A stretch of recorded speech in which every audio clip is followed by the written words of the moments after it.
नमस्कार मित्रांनो, शेत शिवार या युट्यूब चॅनलमध्ये तुमचं मनापासून स्वागत आहे. आज आपण एका अशा झाडाबद्दल माहिती जाणून घेणार आहोत जे आपल्या आसपास सहज दिसतं, पण त्या मागचे महत्व अनेकांना पूर्णपणे माहीत नसते. ते म्हणजे रोईचे झाड.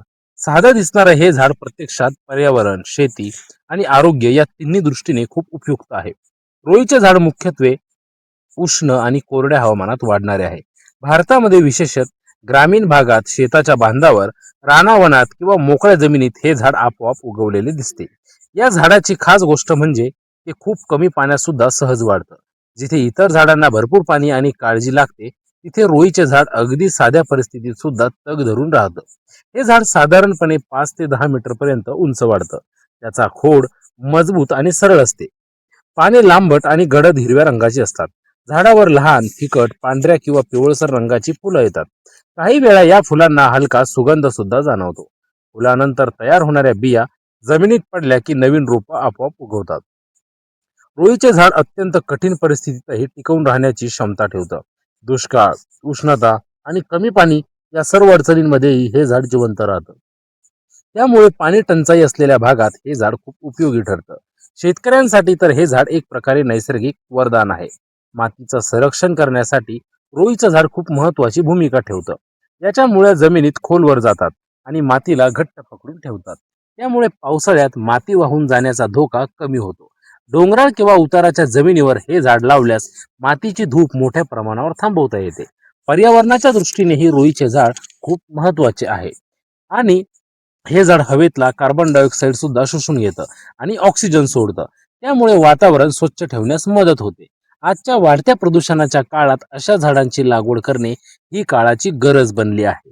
गावात, शेतात किंवा रस्त्याच्या कडेला रोईची झाडे लावल्यास हवा शुद्ध राहण्यास मदत होते.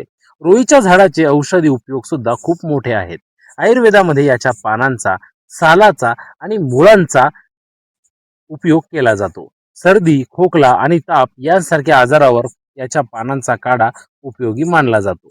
काही ठिकाणी त्वचा रोगांवरही याचा वापर केला जातो. जखम लवकर भरून यावी यासाठी रोईच्या पानांचा लेप लावण्याची पद्धत अजूनही ग्रामीण भागात दिसते. मात्र या सर्व गोष्टी एखाद्या जाणकार वैद्याच्या अधिपत्याखालीच कराव्यात. ग्रामीण भागात लोक पारंपरिक ज्ञानाचा वापर करून या झाडाचा उपयोग करतात. पूर्वी डॉक्टर आणि औषधे सहज उपलब्ध नव्हती, तेव्हा अशा झाडावरच लोकांचा आधार होता. त्यामुळे रोईचे झाड हे एक नैसर्गिक औषधालयच असे असे म्हणता येईल. रोईच्या लाकडाचा उपयोग होतो. हे लाकूड फार मजबूत नसलं तरी ते इंधन म्हणून मोठ्या प्रमाणात वापरलं जातं. गावाकडे चुलीसाठी अजूनही याचा वापर केला जातो. काही ठिकाणी लहान सहान शेतीची साधनं किंवा घरगुती वस्तू तयार करण्यासाठी याचा उपयोग केला जातो. या झाडाची लागवड करणं खूप सोपं आहे. विशेष करून काळजी घेण्याची गरज नसते. एकदा जर का तुम्ही याचं रोप लावलं की ते स्वतःच वाढतं. खत, पाणी किंवा औषधांची फवारणी याला फारशी गरज भासत नाही. त्यामुळे कमी खर्चामध्ये जास्त फायदा देणारं हे झाड आहे. शेताच्या बांधावर लावल्यास सावली मिळते आणि मातीचे संरक्षण सुद्धा होते. रोईचे झाड जैवविविधतेसाठी सुद्धा महत्वाचे आहे. याच्या फुलांवर मधमाशा आणि इतर कीटक येतात. त्यामुळे परागीकरणाची प्रक्रिया सुधारते. काही पक्षी या झाडावर घरटी सुद्धा बांधतात. त्यामुळे पक्ष्यांसाठी हे झाड एक सुरक्षित ठिकाण ठरतं. या झाडाचे आणखी एक वैशिष्ट्य म्हणजे ते स्वतःच वाढते. बिया जमिनीत पडल्या की नवीन रोपं तयार होतात. त्यामुळे मोठ्या प्रमाणावर लागवड करणं सोपं जातं.